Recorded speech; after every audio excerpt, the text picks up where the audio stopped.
So men will never truly love you or appreciate you until you're dead or they're dead. That is the premise of this love story. This love story that I watched when I was, 13, I think, and cried at, and even watched it cried again while watching it today, even though I was laughing and crying because I was like, this is insane. But this is the kind of stuff that I grew up with that still is out there. That is like, look at this love story. And it is so, this man is trash. He is such a bad dude. Before I go into all the ways that this movie is ridiculous, it's a great story. But the message behind, I forgive all of the pick-me-ism that I have been unpacking for a long time. I forgive myself when I go back and watch the movies that I was shown. All of them have this message. Beauty and the Beast. Marry a literal beast. Fall in love with a beast who you are his prisoner because your dad is a coward and let him have you over, staying there himself. Or, Little Mermaid. Fall in love with a half-dead guy who's unconscious. Oh my gosh, love my life. And then change your life, leave your home, and fall in love with him, but you can't talk. Every movie is like, hey, ladies, this is love. A man who will not even say, I love you. He just says, ditto. And the end of the story, literally, the very end, the happy ending that you're just like, oh my God. What does he do? He finally says, I love you. Because he found out that his best friend / coworker actually murdered him.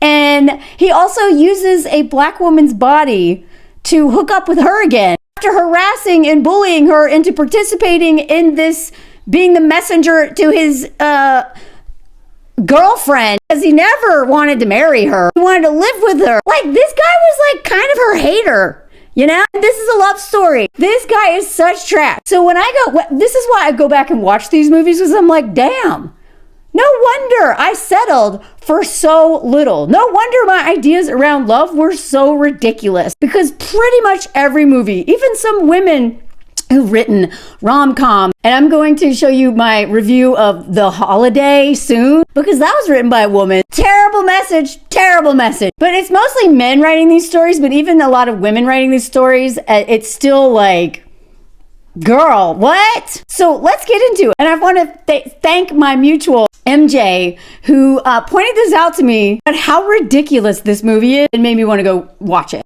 So if you haven't seen this movie, that's okay.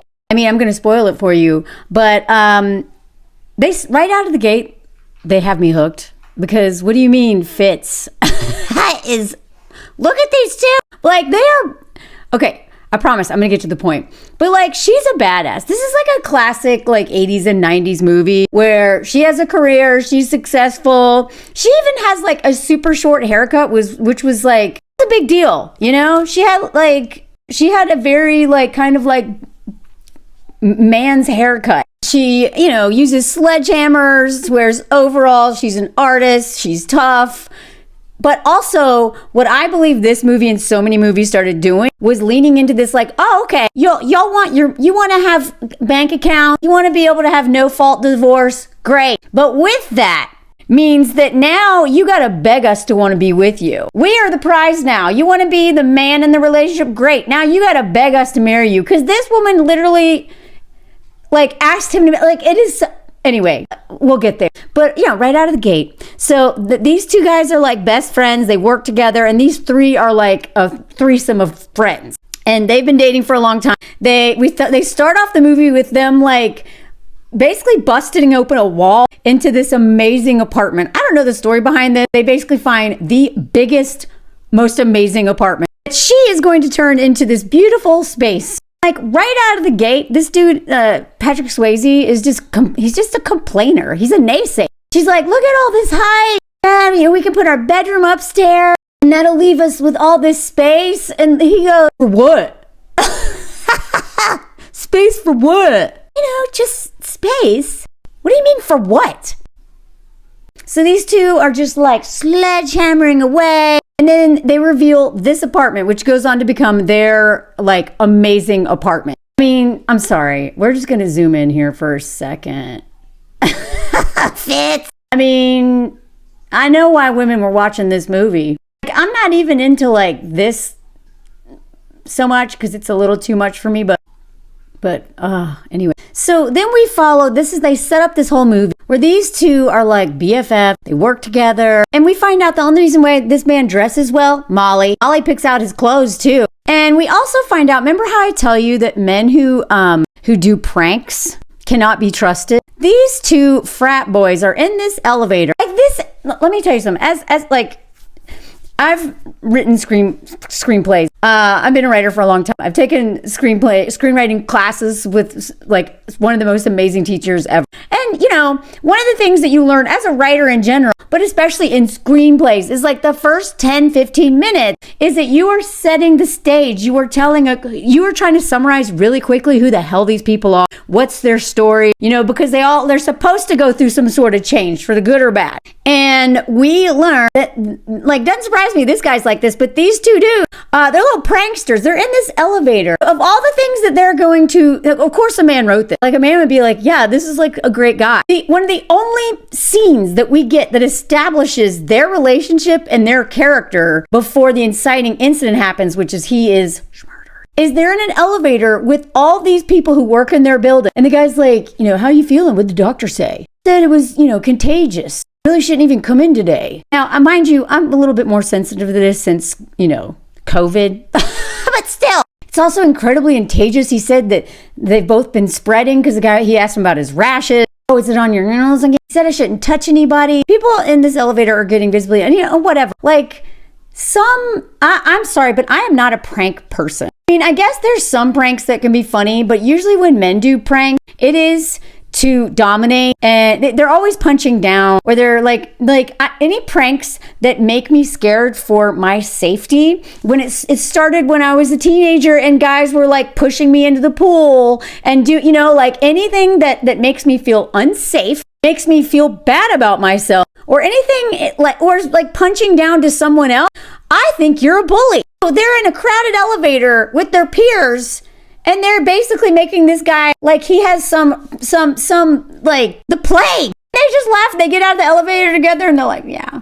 Now, cut to what we see about her character is that she is a classic 90s woman, got a job, doing her thing, makes her own money. I mean, actually, she reminds me a lot of me. I have been so independent for so long, and my dad didn't teach me anything. I learned everything from my mom, and I basically I was raised by a single mom who did everything. She painted, she mowed the lawn, she did everything, so I just assume I should know how to do all that, and I'm glad I know how to do all that. But, this whole, shoulder pads, women were like, this was like the whole thing then. It was right before we had I believe the whole Kate Moss and making them whatever focus melon. So she's getting this statue lifted up into her apartment. She's like leaning over there to get it because she's not really afraid. And then Sam, her boyfriend, comes in and pushes her and then pulls her back in. Look at her face.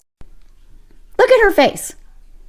She's hanging out a window and he's like, gotcha. And she gasps and he's like, saved your life. He's, rightfully mad at him. You scared me to death. Why'd you do that? And then the guy who made her feel scared for her life for a minute because he pushed her out then pulled her in. Now he's a hero. Oh, it's better than seeing this gorgeous body splattered all over the place. Then he gets up there and does this swing kick and the statue comes in. So he gets to save the day. Basically stops her from doing something that she was doing just fine. Scares the crap out of her by threatening her life, essentially, and then pulling her and saving her life. And then he does it and is like, see, this is their new apartment. Carl is there. They're all look at this place. It's massive. And Sam is just like, what do we do with this statue? What about her? Sam's pretty worthless in decorating this place. It's like, let's just leave her there till we get the other stuff.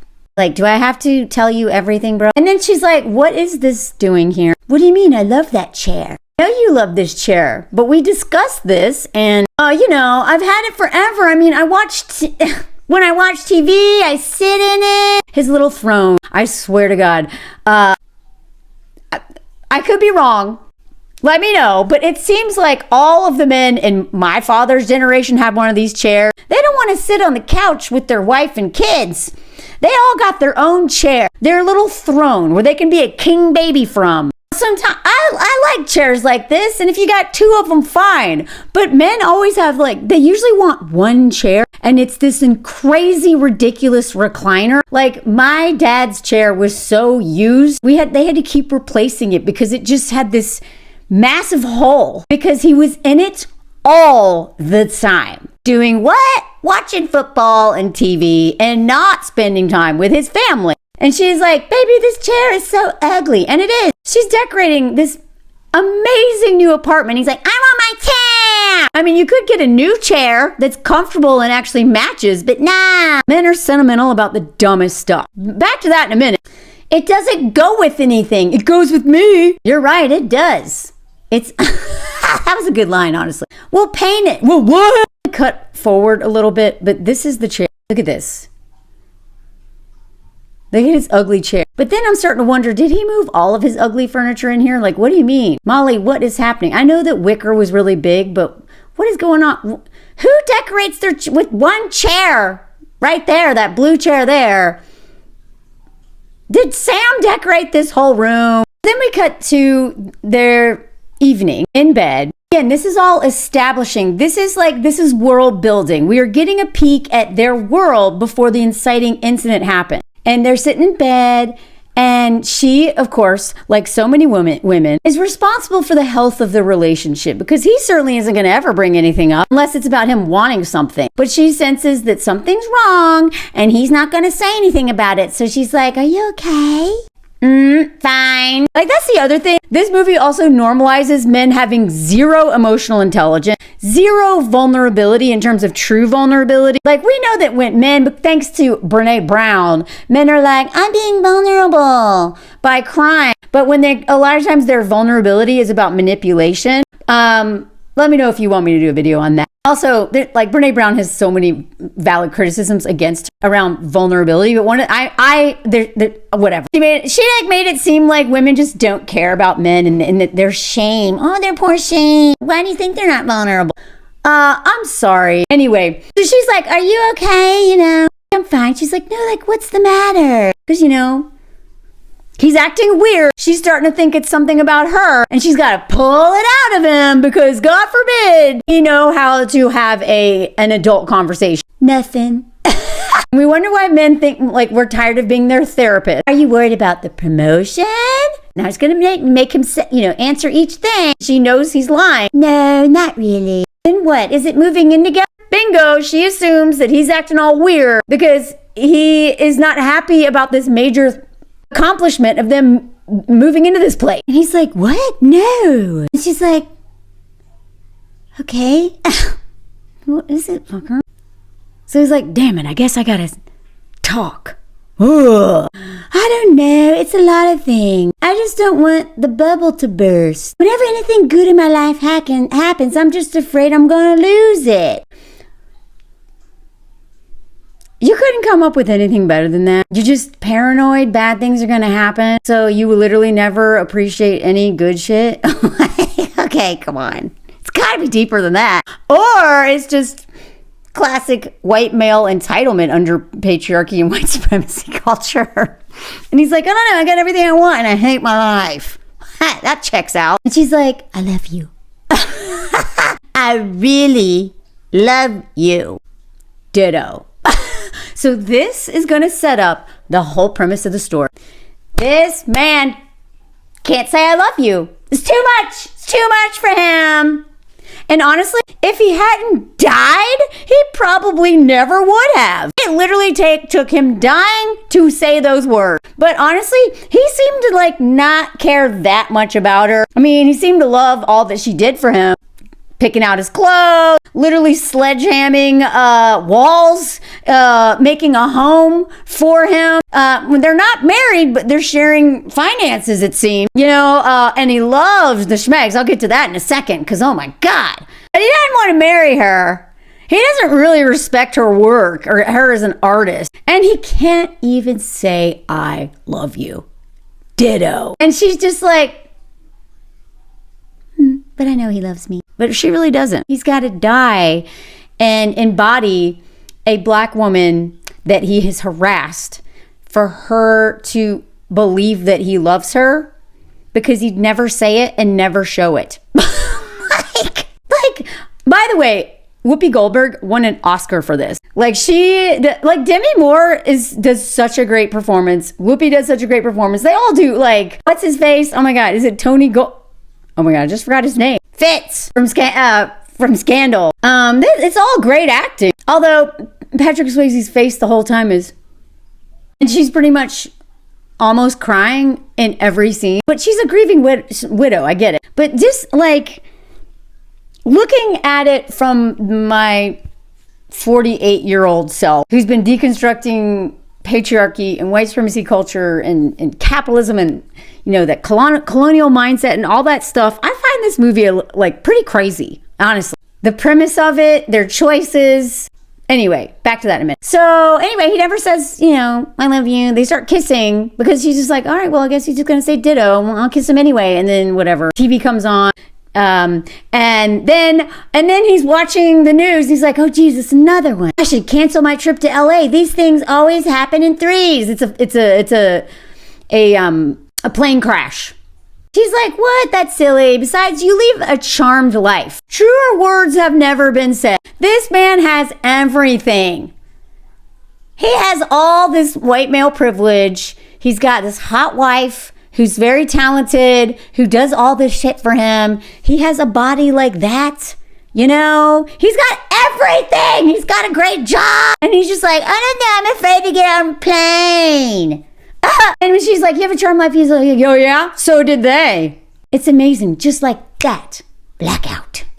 Like I am like, we're like 7 minutes in, I think, and I'm already like, God, you're exhausting. But as a teenager, I was like, oh my God, I want love like this. So then she can't sleep. She's out there doing her craft. She is an artist. She is doing, also this is what some of that space was going to be used for. Sound. Her art. They've got this amazing jukebox. And then we have the famous scene. The scene that was, I think this scene is what made this movie so famous. Because then the people are like, oh, this is a great story. But this scene, everyone was talking about. She's out here, you know, they've got this song playing. Oh, my love. And she's doing this stuff. You know, she's making this ceramic pot or whatever. You know, she is like elbow deep in this thing, just really enjoying herself. And he's like, what are you doing now? I mean, look,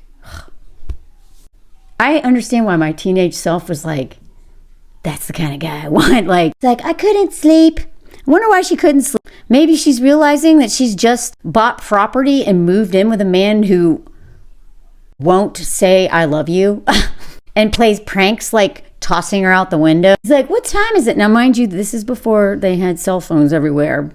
Why don't you know what time it is, bro? It's 2 a.m. You know, already, see, I know this is like, seems like I'm making everything a big deal, but this is a man who's probably going to walk into a kitchen and be like, where's the knives? Even though they're on the counter. What time is it? Even though there's a microwave with the clock right there. This is a man who's going to ask you so many questions because he cannot be bothered to do literally anything for himself. I know, I am making a lot of assumptions, but I'm just telling you, all these little things add up, and this is why women divorce men like this. Now look at this. She is so focused on this thing she loves. And what is he? Bored. He probably doesn't have any creative outlets of his own. He's just out there making money and making like pandemic jokes in the elevator. He's like, what can I do? I know, let's fuck. But before, like, look at that. He either like hates her or pities her, or best case scenario, he's just bored and was like, how can I make this moment of her enjoying something that's not about me? She's in the middle of doing this thing and he tickles her. And so then there's like this thing goes, because she like, you know, twitches, and now the thing, like the pot's kind of weird, and he's like, and that's not enough. He touches the thing and sticks his finger in it and it collapses. Look at his face. Oh, prankster. See what I mean? Their jokes are never funny. Their jokes are always reveal some sort of truth, some sort of bullying, some sort of humiliation. And he's like, oh no, I hope it wasn't a masterpiece. Well, it's not now. Can I help? What I mean by that is, let's fork with clay. So they start doing this.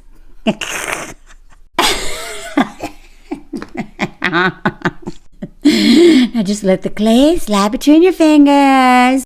And then the whole thing happens. And I mean, it's hot, but It ruined it for me when I realized the only reason they started doing this is because he ruined her art and was jealous of her art. And if you walk away with no other lesson, as someone who is, is a creative person for a living and who has coached other writers and creatives, the thing that always sabotages a woman's creative life, man, or maybe a relationship is not always a man, but usually relationships with men, because they can't handle you being like excited about something more than them or as much as them, and they will always try to sabotage your creative life if they are not a good partner for you and not a confident man who has unpacked this entitlement crap, although that's a never-ending process. So this whole thing, I mean, it is intense, y'all. I can't believe I watched this in the movie theaters as a teenager. Now, probably wasn't with my mom, but anyway,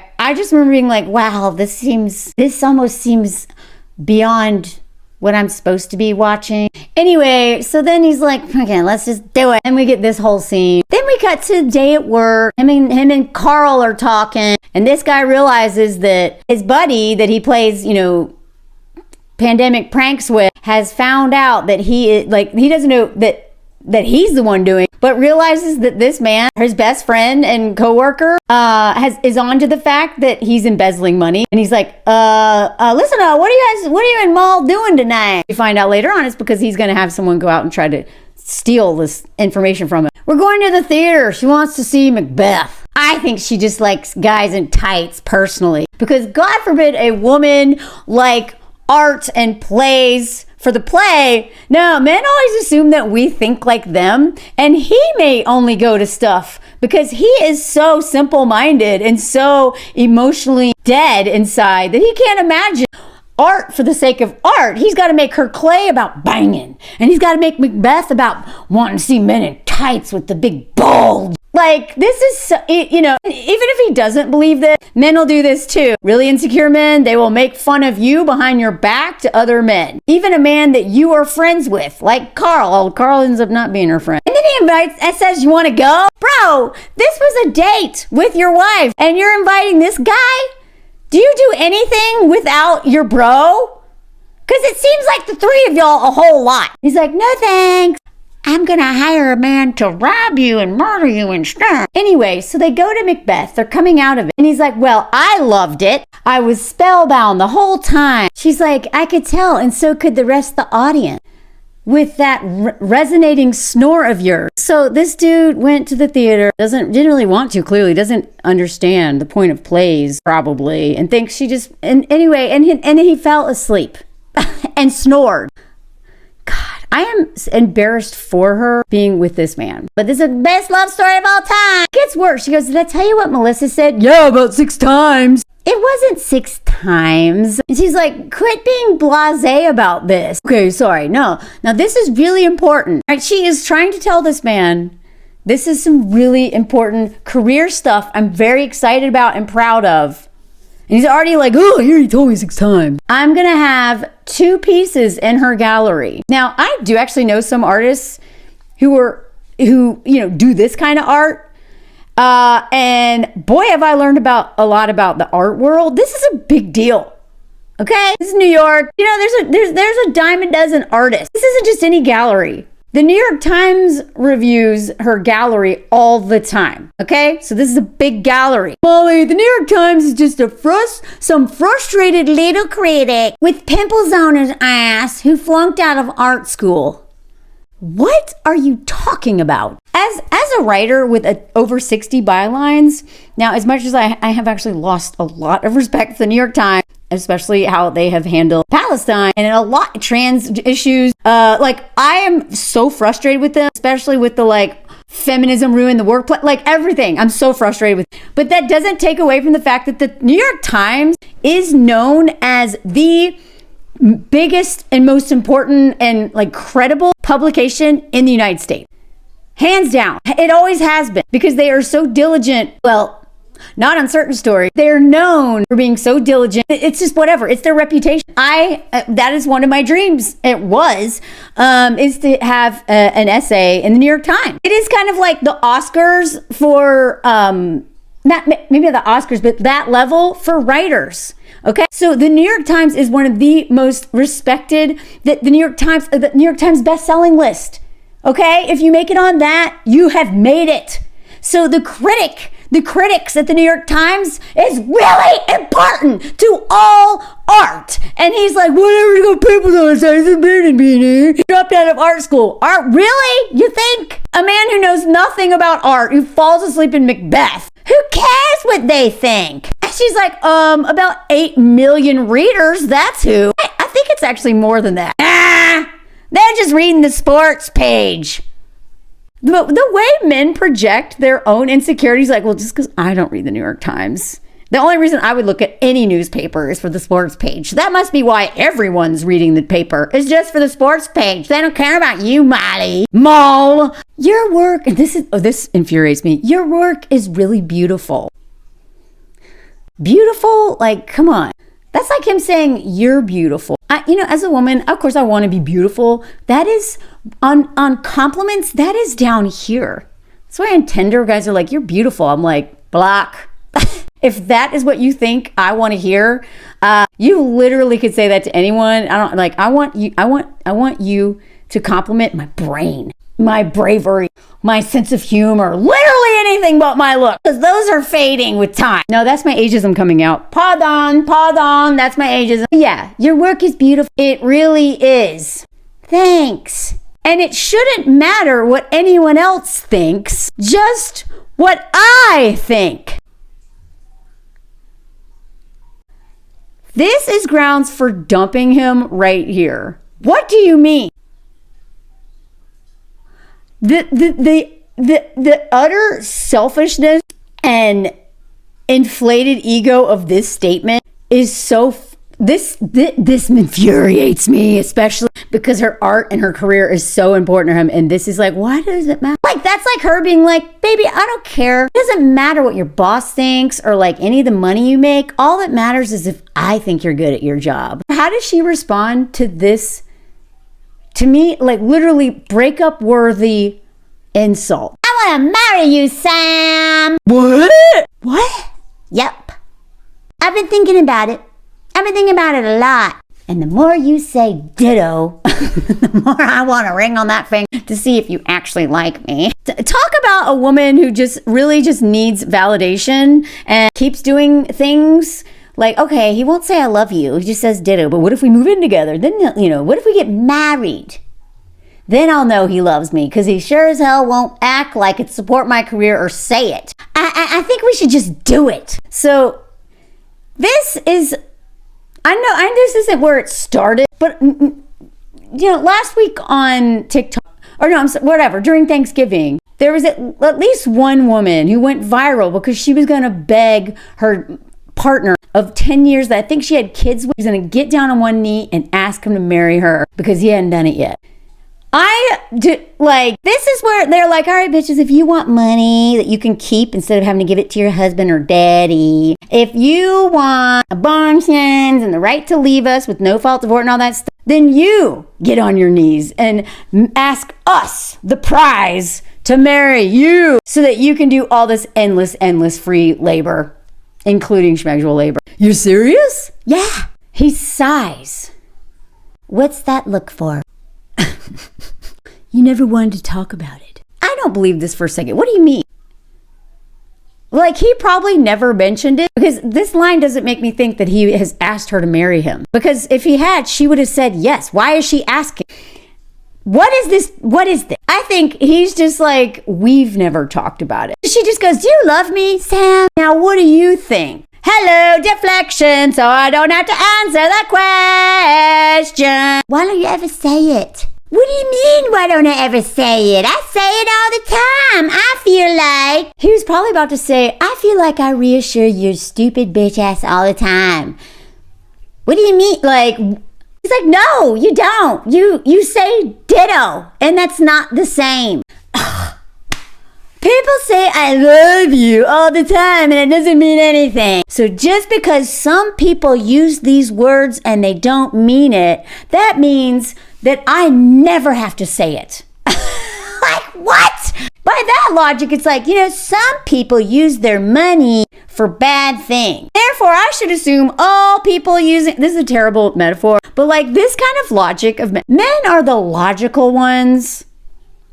And they make arguments like this. And it's really just to hide the fact that this man is entitled and doesn't appreciate her like he should. And this is how men will breadcrumb you with the promise of commitment and relationship, but always control you by having you just like with this power dynamic of not fully committed or not being fully invested. Because if they ever level up eyeball to eyeball and you're equally invested, then you could just leave. And men do this all the time, whether they are consciously being like, I'm gonna manipulate her with the promise of a future and do future things like meet her family and move in with her, but I'm never gonna say I love her because I want to manipulate her into staying with me forever so I have the upper hand. They may not say that to themselves. They will never probably admit that out loud, but that doesn't mean that's not what they're doing. And she's like, okay, but sometimes you just need to hear it.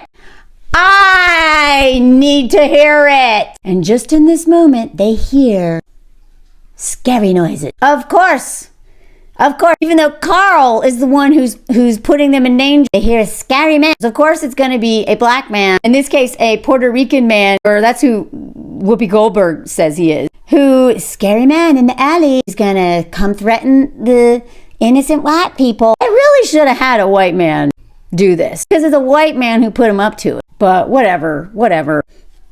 This is also during the same time that Cops, the show, influenced so much racial stereotypes that our country has been using for centuries to justify white supremacy, whatever. Oh my God, stay focused, Mel. What should we do?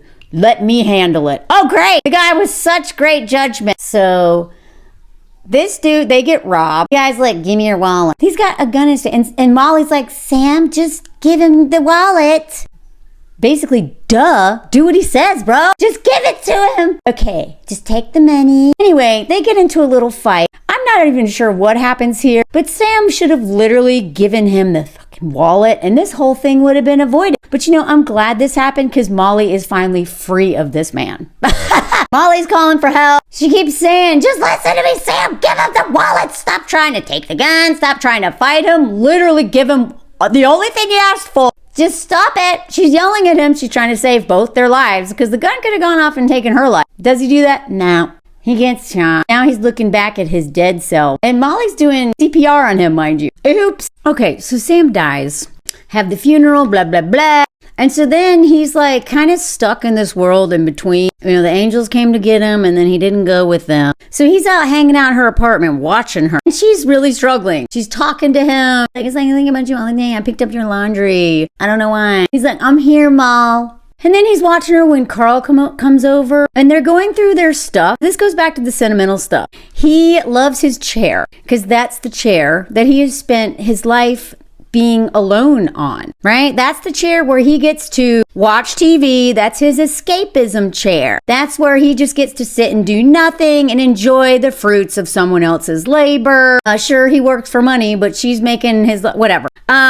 So he has this attachment to this ugly ass chair. It takes up a lot of room. And she's going through stuff that of his, what to get rid of and what to keep. And there's a bunch of stuff in this box, including concert tickets. She wants to keep those. He's like, what? No, Molly, we hated that concert. Like everything that she wants to save because it has a memory attached to it of time spent with this man she loved. He's like, what? No, what? I want to save those.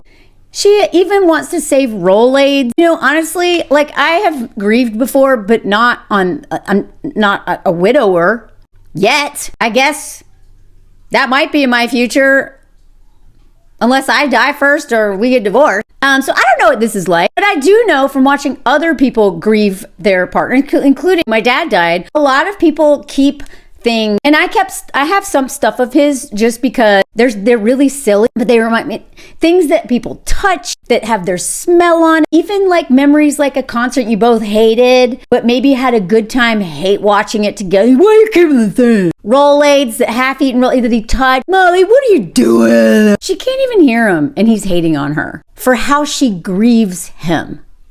Imagine what this man says to her when, about other stuff. He inhales and sighs deeply and looks out the window like this stupid bitch.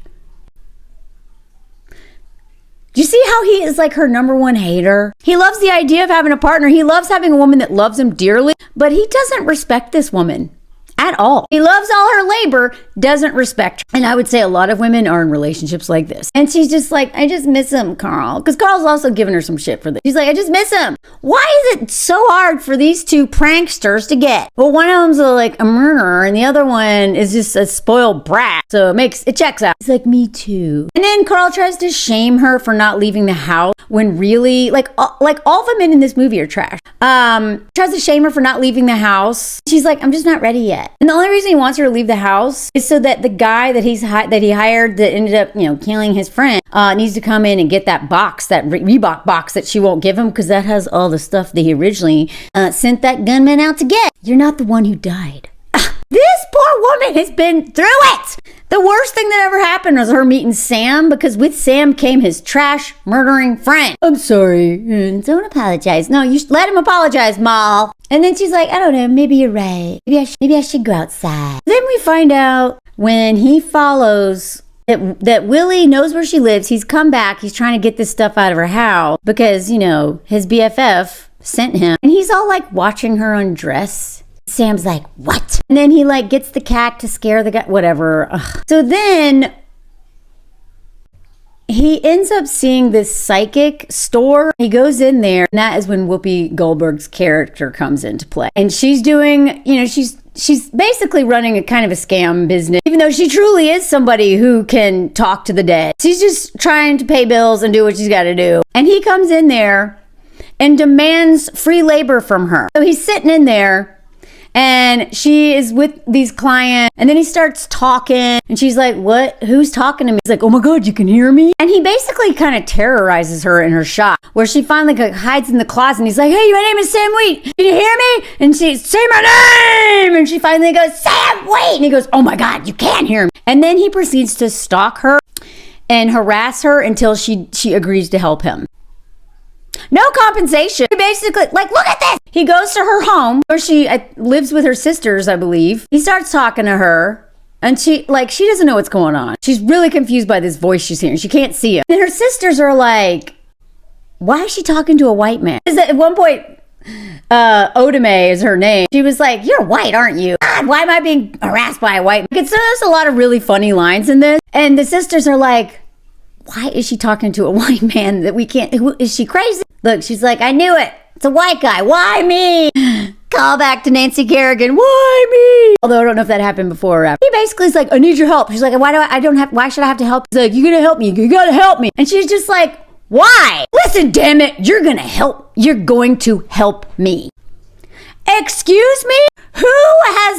You're the one who wants something and you demand all this free labor and put her in danger and use her. She doesn't owe you anything. And the way this man just demands, so this is what I'm saying. Like, not only does he not appreciate his wife, he expects all women to do free labor for him. And certainly a black woman that he has never met before. She gets nothing from this. Zero. No fun. Like, Molly should have paid her something. Molly's got all this money.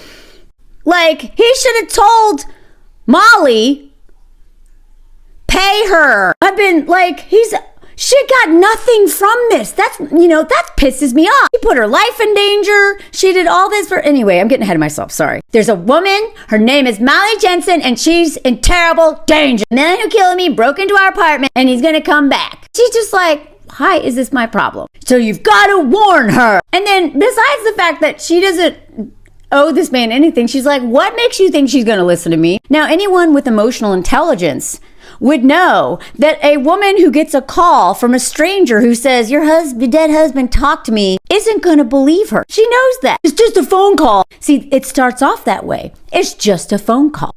By the end of the movie, this woman has almost died because he keeps asking for more and more and more. Just like most men don't appreciate women and don't understand their entitlement, especially this white who is reinforcing this mule and mammy stereotypes of like, of course you're going to save me. Of course you should care about my problem. Of course you would do all this free labor for me. A rich white man in finance. and risk your life doing it with no reward. Of course you will. And what is Oda Mae supposed to do? Do it, because it's the right thing to do. It makes no sense for her to help this man, yet she does. Again, a white man wrote this. So he says, now I'm not leaving until you help me. She's like, keeps telling him, no, it's not going to work. Why would I help? I don't care how long it takes, because I can talk forever. Meanwhile, her sisters are like, she's talking to a white person in the room. Like, her sisters are thinking she's crazy. She's having an all-out fight with somebody they can't see. So she makes the phone call. My name's Oda Mae Brown. I'm a spiritual reader and advisor. A friend of yours gave me a message. You gotta believe me. Just don't be afraid. A message from Sam. She's like, what? Sam Wheat. He asked me to call. What does she do? Molly hangs up because this seems like a prank call. And she's like, yeah, I'm not going anywhere. I don't care what you do. You cannot harass me into helping you. This woman is not going to listen to me. Because also, like, some rich white lady, because of racism, is probably not going to believe Oda Mae Brown is talking to her dead husband. Do you know what I mean? Like, she knows how racism works. When I say racism, I just mean that inherent bias, that those assumptions, all the things that white people are taught. We are all taught this on varying levels. You cannot grow up in this society, especially the United States, without being taught this stuff. So she knows that no one would believe a random person calling, but she also knows that there is race that's going to play into this as well. Racism. So what did he stays in her house, right? So he's harassing her, basically stalks her. While she's sleeping, he sings, I'm Henry VIII, I am, I'm Henry VIII, I am. Like, he sings this song all night. And she can't sleep, tossing and turning, and finally can't handle it. Like, by the way, depriving someone of sleep is considered a form of torture. But, this white man, he just loves his wife so much. He's trying to save her. All right. It's like it never occurred to him to use any other tactic to get someone to do this enormous favor and risk her life. All right, I'll do it. Stop saying it. And look at him. He's like, this guy sucks so much. Then she presses the button, Molly, at the apartment. Molly, like, hangs up. She doesn't want to have anything to do with this woman. See, she's like, I did everything I said I was going to do. I pressed the button. She's not, because she'd actually done it twice. First time, no answer. Second time, Molly answers and hangs up. She's like, oh, this is that person who called me yesterday. So she tries to leave, and he follows her down the street. 99 bottles of beer in the barn, 99 bottles of beer. Basically threatens her that I'm going to harass you forever unless you do what I say. Like, this is all funny, but it's not funny. So then she yells out the window, Molly, I know you're up there. Sam wants to talk to you. And she gives all these specific memories. So you go, babe, how would you know? I know that he wasn't here. What about the green underwear she wrote your name on? I know about the picture in Reno. Just asked me to remind you of the sweater. Oh, of course, this is one of his memories. Of course. In the closet that you knitted, that's too big. 4 sizes too big. Now, I'm sorry, but given how thoughtful she is, compared to him, do you really think that that's true? She would have.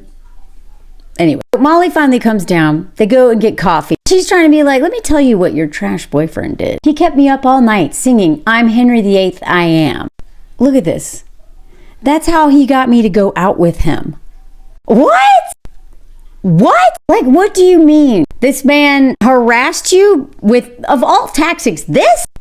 What? Seriously, she sounds like our grandmas who were stalked by old men and then they ended up marrying them because they never stopped harassing them. And so given that this man harasses, like, there's a pattern here. Like, I know this is a joke, but this is so not funny. This is concerning. Molly, you're in danger. You're in danger, girl. Say it before Oda Mae does. She's like, I don't really believe in this afterlife stuff. I told her she's wrong. He says you're wrong. I'm talking to him right now. Yeah, he just asked me to tell you that you're wrong. So where is he? I don't know. I can't see him. I can only hear him. So Molly's all like, you know what? Fork off. What do you think you're doing to me? And Oda Mae's like, hey, look, if you think I come all the way down here for my health, you're out of your mind. Like, must be so frustrating for her because she's just like, look, I know this is nuts. This guy is making me do this. I'm basically a hostage until you believe me. She's like, whatever. Sam's dead. He's dead. Now, I can understand why she's frustrated. Both of these women are put in really awful situations because of this selfish prick. He's like, tell her I love her. He says he loves you. Wait, Sam, what? She turns around and sighs. Sam would never say that. You're definitely not talking to my man. What do you mean he says I love you? You're definitely not talking to my man. who lives with me, forks me with clay, ruins my arm. He does all, no way that man loves me. He definitely wouldn't say it. Ditto. Tell her ditto. What the hell's ditto? She says, ditto. Look at him. He's like, yeah, this'll get her. The bitch knows I don't love her. And it does. She's like, oh my God, it's him. Nobody knows our dirty little secret that he won't commit to me and won't even say I love you. Only Sam would know that. Like, literally no one else knows. She's probably too embarrassed to tell any of her friends. This man I'm living with, sharing money with, work all the time, that I'm crazy about, will not say I love you. He's like, see? Got her. Ha. Anyway, she goes back to her house. She's like, why do you come back? So she tries to explain, but she understands. Is he stuck between worlds? It happens sometimes. Sometimes spirits get yanked or out quick or whatever. Look at him looking at her like, how dare you talk about something that you clearly know a lot about because you can hear me. She keeps saying, that's the essence. Still feels like it has work to do here. Would you stop rambling? I'm not rambling. I'm just answering her question. See, he's got an attitude now. See, I swear to God, Oda Mae is the only one who will talk back to this prick. You know, Molly, you could learn a lot from Oda Mae. Why do you put up with this guy? At least she talks back to him. The only reason she's messing with him at all is because she is a hostage. She sounds crazy arguing with this guy being super disrespectful. We're having a little discussion. She puts him in his place. You know, don't you raise your voice to me. He's like, God damn it, don't you go down to me. Don't you take the Lord's name with me. You understand? She's just like, listen, bro, you need me. Shut the fuck up. Even if you are harassing me, you still need me. She's like, I don't take that mess. And then, of course, what does he do? This is probably how he gaslights Molly too. You just relax. You're making a big deal. To help you, you better apologize. You know what? I think that's why I like this movie, is because of how she spoke to him. She did not put up with his crap. Of course, teenager Melanie didn't understand how ridiculous this whole thing was and the position that she was in and how it's not funny. This man sucks. But I really like that she was talking back to him because Molly doesn't. God, Molly, stand up. Because I don't take that from anybody. He's like, Jesus Christ. Right? She's just like, don't you dare talk to me. And he's still, he yells at her. And she's like, that's it. I'm leaving. Bye. Molly's like, wait, what are you doing? I'm leaving. You know what? And good for her. She left. Good for her. And he finally was like, she was about to leave. And he's like, hey, no, you better apologize. Okay, I'm sorry. I apologize. Okay. So she goes back and she's like, he wants me to tell you what he's saying word for word. This is her famous line. I'll hear me say it all the time. Like, to quote Whoopi Goldberg from Ghost, Molly, you're in danger, girl. Anyway, Carl comes over later. He's all like, this is crazy. He's like, but she knew all this stuff. Now, she didn't tell Carl about the ditto thing. It's really funny. Anytime she tried to convince anybody that she was talking to his ghost, she mentioned all these things. She's probably too embarrassed to be like, no, look, he never said I love you. He always said this word ditto. Because any of that other stuff, they probably could have figured out new things that she couldn't have known. But then she goes to the police and she does the same thing to him. She's like, she talks to the cops and the detective. This woman knew things that Sam only said to me. She didn't say ditto because she's probably, again, too embarrassed. What does this cop do? He finds record of Oda Mae. So not only has Sam put Oda Mae in danger with a murder, right? Because she's helping this man catch a murderer. But Molly goes to the cop, and now we find out all this stuff about Oda Mae. Could she have known all this stuff? He's like, well, she's probably going through your trash or whatever. He's like, whatever. People, scam artists know everything. They old letters, paper. She's like, yeah, but she knew about a sweater. Didn't say the ditto song we sang. He's like, look, I know people want to believe, blah, blah, because they're grieving. And then I can't find the photo I took. He was like, but you can press charges. And luckily she doesn't. Do you see how much, Sam is putting Oda Mae in so much danger with a murder and now with the police. Great. Last group of people Oda Mae needs, making her life a living hell, which they probably already have for her whole life. All because of what? Sam. We cut to Sam hanging out, watching her again. He's like, I need you. And then, knock, knock, knock. Guess who comes over? Carl. Now, Carl is trash. He pretends to spill coffee on himself so that he can hook up with her. She turns her head and he pours coffee and he's like, oops. And then he takes his shirt off. Fits, okay. I don't hate this scene. She's like, can I get you a new shirt? He's like, no, it's okay. She's talking. She keeps trying to explain what's happening. They brought a file out on this woman. She's been arrested all these times for fraud, blah, blah, blah. He's like, yeah, I know. I know you're grieving. I know you want to believe what's real, that's what's real. Everything to him, Molly. You were his life. This guy, The Carl is obviously worse than Sam. They're both trash, but look at this. This is her friend, her good friend. Get prankster. She's just like, she is grieving her husband. Like, this man hasn't even been dead like a week, I don't think. He's wiping her tears. You're fantastically gorgeous. Think about all the times you guys had together. Like, close your eyes and pretend I'm him and think about the time, wonderful that was.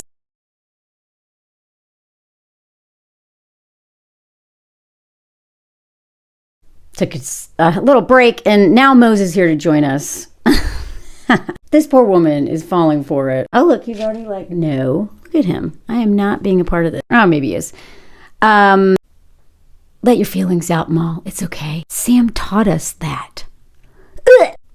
Look, she's starting to cry. He goes in like he's caressing. Ugh. And then Sam uses his like magic power to like push a picture off the thing. It startles them. She's like, oh, wait, I can't sign. It's okay. And he's like, do you want to have like dinner tomorrow though? And she's like, sure, great. So basically Sam realizes when he meets this random dude on the subway that some ghosts can like make stuff move. So he does a little lesson with this guy, learns how to like kick a can. And then what does he do? Goes back to Oda Mae. This man, he is never enough.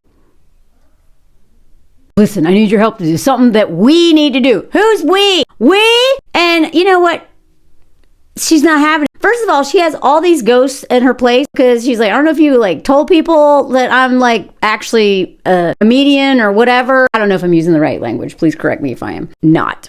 Anyway, she's like, I'm not doing anything else with you, bro. You suck. And during this whole little thing, one of the guys in the room that's like, ghost that's in the room with the clients that she's helping, jumps into her body and possesses her body. So now Sam, like, we as the audience, and Sam realizes that, oh, you can actually go back to being in physical form if you possess somebody. Like, he's like, find the nicest dress you have. We're going to the back. He has this woman going to like, I don't know, I'm guessing the scariest banks in the world. These bank people, I don't know. They don't seem like the kind of people you want to like run a scam with. He's just like, all right, we're going to go lie, have you lie. He wants her to go and lie. Basically, like, he is putting her in a position where she could get arrested. Doesn't care about that. And then when he's explaining all the stuff she's got to do, and she's like so annoyed by this guy, rightfully so. She's like, why are you whispering? Oh shoot, I deleted the photo. He goes, stop talking and just listen. Like, this guy is so rude and demanding and condescending, disrespectful. And like, literally, he never gives her a good reason to do any of this. She gets nothing from this other than being moral and a good person. Because look at this. They finally, get this check made for $4 million, I think, which is basically the money that Carl thought he was going to have. And she's like, cool, great. And he's like, no, endorse it. She's like, what? Someone could just take it. But it's not your money. I never said you're going to get the money. I expect you to do all this for free with zero reward and all the risk. See how men will do so much, make you take all the risk with pregnancy, moving to a new country. Like they are always like, what are you so worried about? Well, you don't trust me? It'll all work out. You worry too much. Calm down. They want women to not worry about things we should be worried about. Take all the risk. And then when there's no reward, are like, what? It's the right thing. Like, look at her face. This is a woman who's been living in the United States as a black woman, fighting against, the racism of white people individually, our racism, and collectively, systemically, financial racism. And this man's like, what? You thought you'd get money out of this? No. And she's like, what? And he's like, no, endorse the check. And she's like, I know, but this man can't for 1 second put himself in her position and why she might feel like she actually deserves some, if not all of this money. She's like, well, what are you going to do with it? Look over there. Really? He wants her to give all that money that she worked for in terms of risk, in terms of, I don't know, compensation, reparations. Like, even though it was, stolen penny by penny from all these clients, either like no one gets the money or Oda Mae gets the money, or Oda Mae and maybe Molly split the money. No, Sam here, rather than nobody getting the money or her holding on to the check until like they actually have talked to the police with a story where the real criminals. No. He's like, give it to the nun. Give it to one of the most powerful religious organizations on planet Earth that colonized the world, that has endless scandals of trafficking, like what all the priests have done to all those children, give it to them. They deserve it. Are you forking kidding me? He's like, I know you don't think I'm giving this $4 million to a bunch of nuns. Oda Mae, if you don't do it, they'll track you down. How? Like, again, did you really think this through, Sam? What are you talking about? Like, sure, they may track her down. Like, to me, when I saw this, I was, yeah, and if they track her down and she doesn't have the money, what do you think they will do? Let her go? Or... like, having the money is the only thing that would protect her, in my mind. But he's like, give it to them. Your only protection is to get rid of it. Like, anyone who's watched a single cop show, crime show, knows that having money gives you options, has something to negotiate with. Not having nothing when you're up against a murderer. Bro, just watch... literally any cop show. Not that those teach you about police, because, you know, propaganda. Mm-hmm. But she's like, it's $4 million.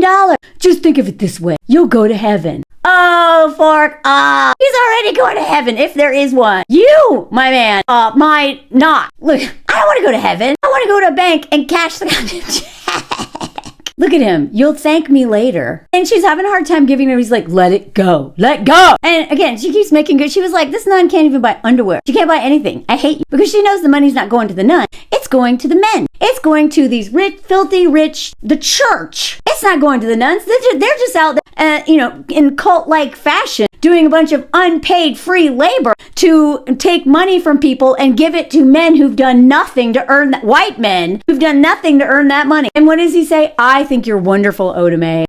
Well, we don't care. You also thought Molly, who did beautiful art, and only your opinion matters. This man is so full of himself. Why does she care what you think, bro? I think he also says, I'm proud of you. Like, just a bunch of condescending BS. So then Carl comes back over, and now Sam has more superpower kind of stuff. He can like push things because he's learned how to use his anger to move things. And Carl starts talking to him. Because Carl's like, oh yeah, okay, this ghost is real. And I can't find the picture now, but basically he was just like, I want that check. I want that check by 11 o'clock tonight. Duh, Sam! He's come for the money. The money that you just had Oda Mae give away. And now this man knows that Oda Mae has the money. Or thinks she does. Because he's like, they want the check and they're coming for you. Ah! Great! So now we see Oda Mae at her house. After he's just told her that, and she's like, the check that you said that they would never know about?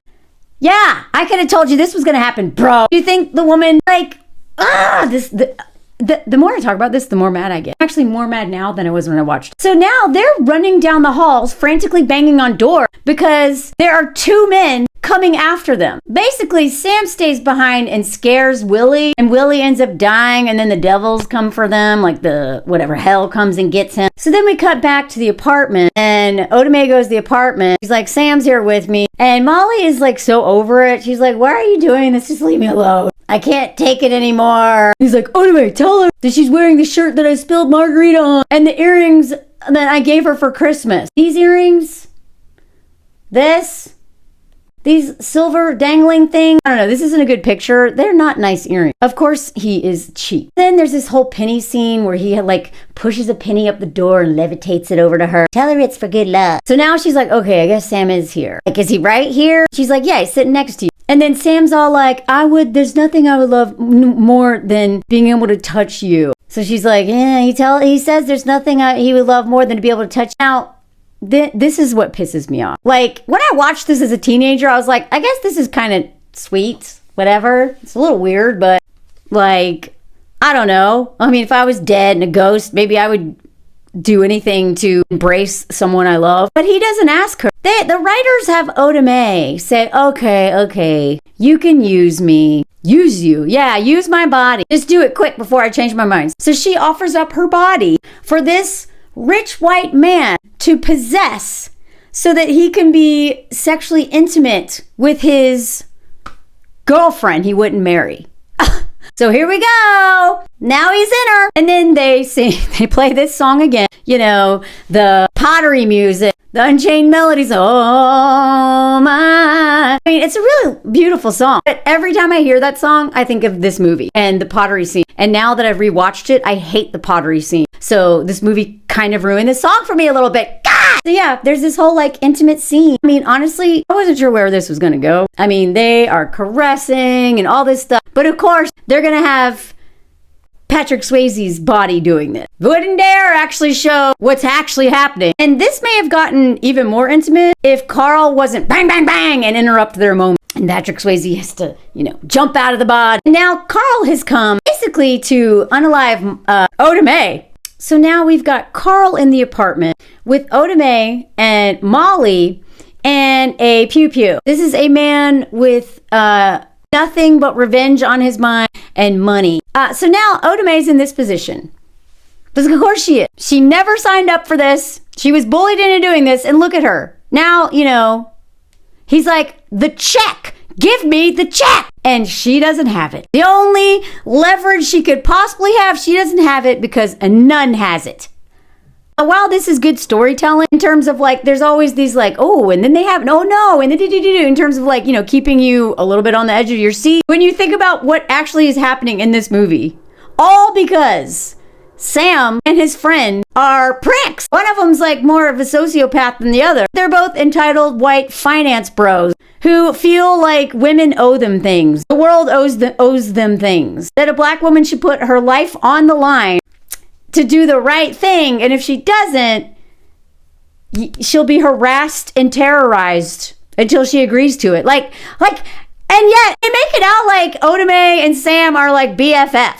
I'm sorry, but she was not given a choice in any of this, wasn't rewarded, and this is supposed to be some like buddy relationship. Anything, Sam pushes some stuff around with his new power, and then Molly ends up in this situation. And what does he want? The check. Just give me the check. That's all he wants. But Sam, being so smart, with great leadership like so many white men, doesn't have the one thing that Maeve could have gotten them out of this. Anyway, long story short, Fitz, he ends up dying trying to, they fight, blah, blah, blah, and then he ends up dying. Then the devils come and take him away. And then it's these two. And once again, Oda Mae is now doing a bunch of emotional labor and comforting of Molly, even though her life, she had a gun in her face too. But okay. Do you see what I mean? Like, see how, like, this is like the mentality of like white male supremacy. Both of these women went through all this, and at the end of the day, Oda Mae was exploited through this whole thing and put in so much danger. For what? No compensation. And she's still just doing more. Like, what about her? She literally had a, right?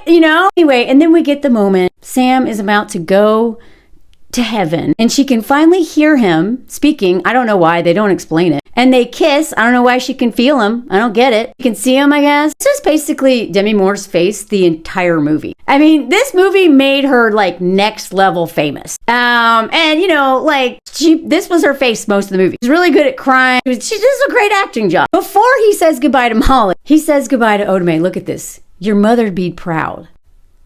What?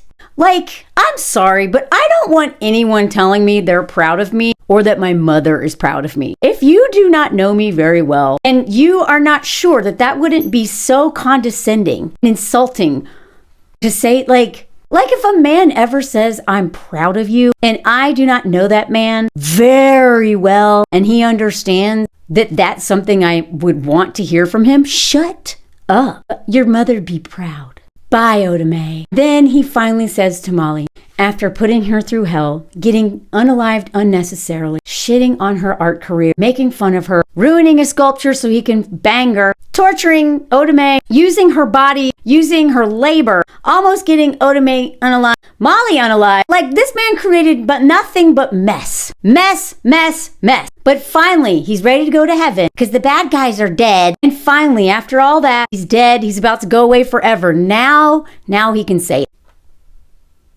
I've always loved you. I mean, he says right before this, I love you. I've always loved you. Ditto. He deserved that. I actually do love that she did not say, I love you back. She said, ditto. Like, that serves you well. You're gonna goodbye forever. I'm not gonna say I love you. I've said it enough times. Ditto. That's the only thing I like about this movie. Other than Oda Mae putting this big king baby in his place a bunch of times. This ending.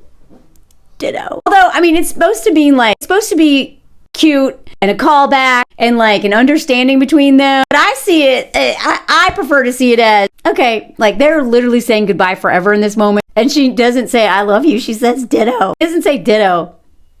Okay, I love you. Just ditto. Ah! He's like, you think about love is that, you take it with you. Okay, what the hell do you know about love, man? Why are you lecturing her when you literally had to die to be able to say, love, I love you? And he's like, see ya. and voila, that's the end. See ya, bye. So, this was a long one. I haven't done a movie review in a while, not one this deep. If you're still here, let me know. Say see ya. Because I like to know if anyone even makes it to the end of these videos.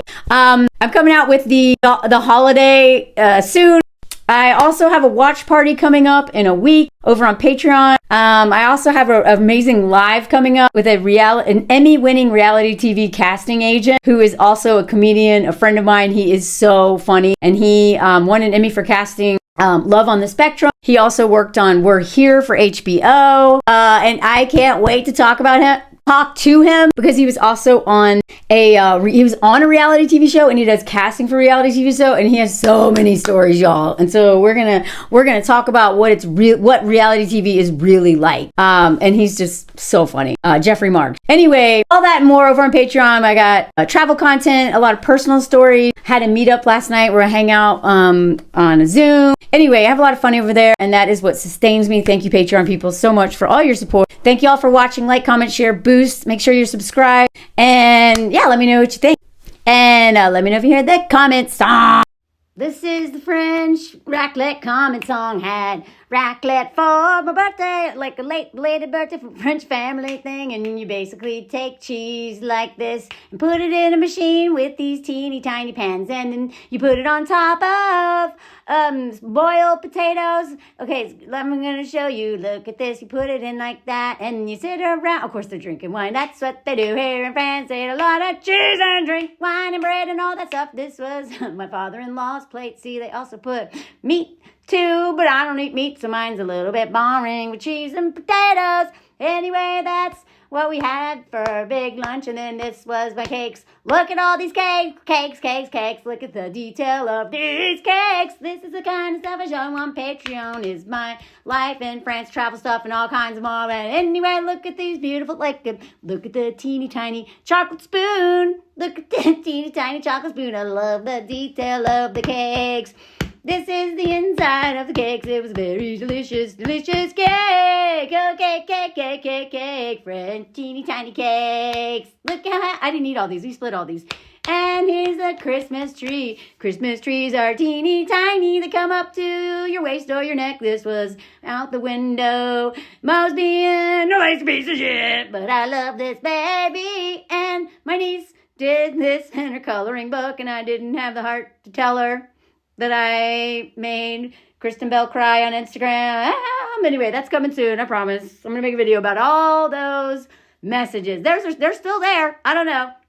A lot of people can't see them, but I can still see them. So I don't know. For some reason, they're hidden. But let me know if you heard that comment song. Go on Patreon.